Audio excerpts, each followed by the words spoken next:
everyone wants to be number one. When we count something, we start from 1. When we need to get something, we never say I need a 0 chocolate. We will say I need 1 chocolate. So similarly, everyone gives priority to number 1. Everyone starts things with 1. But there is someone who gives priority to 0, and that special person is the array. So this array is going to give priority to 0. Yeah, because we all know that an array index starts with 0. So that is the concept why and how we are going to discuss today. Before going to that, we need to know what is an array. So consider I was given a chocolate, and I was asked to design a program. How many chocolates you have? So I'll write integer 1 with the 3 chocolates, integer 2 with the 3 chocolates. Then in future I may get some more chocolates, and I have to add such things also again as integer. So it is going to be having a many variables. In that case, to overcome that, we need to have some data structure, that is the design. So in that design is nothing but the array. So this array is a homogeneous type. If it is going to be an integer, it is going to be integer. If it is going to be string, it is going to be string. So it is decided very first time at the time of initialization, at the time of declaration and initialization. So this example is an example of array. So I have an array inside which I feed every chocolates inside that. So when I want to take one chocolate, I'll access by its index or address. And similarly, when I want to add something, then I'll add it at the space available. But consider I cannot add beyond the boundary. Okay, and next is that see here, it is a string str array. So when I decide this, it will create a simple allocation in memory. So for a single string will be allocated in memory. When we consider this array, so now we have 5 boxes. So it is telling the memory that I will have 5 letters or 5 numbers, but that will be decided in the declaration. Now assume that I'll need memory for 5 things. So it is telling the memory to give 5 places. Every values will be adjacent to the first value, that is the preceding value. So here now A will be sitting in the first, next R, next A, and next Y. Now here we can have any 5-letter word to be adapted into that 5-letter memory in memory allocation in memory. So next is that how to initialize a string array. So here see, it is a string of str. So this string array, it means that it is telling the compiler that I need a string to be stored as an array. So you need to adjust your memory to adapt my condition. And it is also telling that if it is going to assign like this, then it is telling that I need 5 places.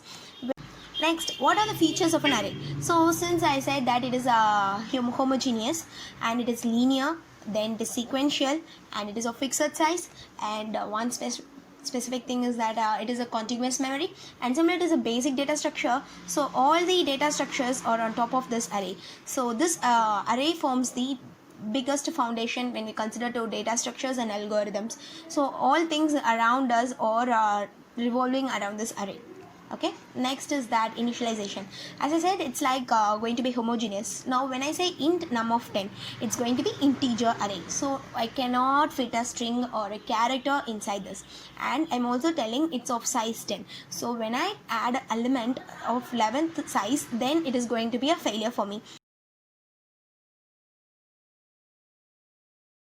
Num of 2 equal to 3. It means that I want to assign the third element with the value 3. So when we see num of 2, we assume that it is a second element, but obviously it is not. So since the index starts from 0, it is going to be in the third position of the array. And next, string name of 3. It is going to be a string array with the value maximum of 3. And next is that like whether we can specify the size and also the element count, or without specifying the size, we can just provide the elements alone. In this case, we have to provide 3 values. See, in this first one, when I say int of 3, okay, it means that int num of 3, it means that I need to give 3 values. I cannot give more than that. And similarly, when I have int num of empty space, but I'm going to assign. If you're not going to assign, it will throw error, but when you're going to immediately assign, it will accept that. So here I can add n number of commas, and I can specify the values. And next, see, it's going to be memory is going to be sequential. So when I assume that it's door number 1, obviously it will take door number 2, door number 3. That is in a street when we consider the address. Similarly, it is going to consider 1 2 3. So the address is going to be 1000, 1002, 4 and 6, 8, 10. So it is also going to be in a sequential order. We are not going to have some random jump 1000, 2000, 3000. It's going to be sequential. Now how to address an array. See here, this memory is continuously allocated, first point, and then it is numbered indices. These indices value should start from 0 and it's going to be an unsigned value. And next, now I want to access this value 21. How can I access? When we are new to programming, we think, okay, it's the first element, so num of 1 will give me the value, but obviously it is wrong. So to fetch that, we have a logic. That is the compiler logic. It is not our logic, it is the compiler logic. So here is the thing. Now the index is 0, 1, 2, 3, 4, and next the value is 10, 20, 30, 40, and address is 1000, 1004 something. So this is the formula to calculate the position and the value. See now, it is the formula to calculate the address of the element. Now base address is going to be 1000 since it is the first element, and next index, now I am telling I want the first value, so I'll give index 1. Then what will happen is that I'll show you. Now when I give 1, you can see in the bottom it's like 1 into 2 or 4. This 2 or 4, it is the size of the variable. Now I am having an integer variable, so that size can be 2 bytes or 4 bytes. So it depends on that. And 1 into, when I say roughly I just want first element, so I'll give 1. Then it will think and it will manipulate and it will give 1004, which is obviously wrong because the address is 1000 that we need, but we are getting 1004. So the compiler will return a wrong value for us. To overcome that, we need to give 0 to get the first value. Now because this is the formula how they have designed the compiler, our C, C++, C#, Java, Python, everything is derived from the base compiler C. So everyone will follow the same standard, but still there are some languages which accept array indexes 1. And one more thing is that these indexes are assigned 0, right? With that we have many benefits. Like when we consider hash table formula, it's key modern, but if we consider array index is going to be starting with 1, then we need to add this +1. Similarly, the rectangular array of pixels, we have simple formula. When we consider the index to be 1, we have a different formula.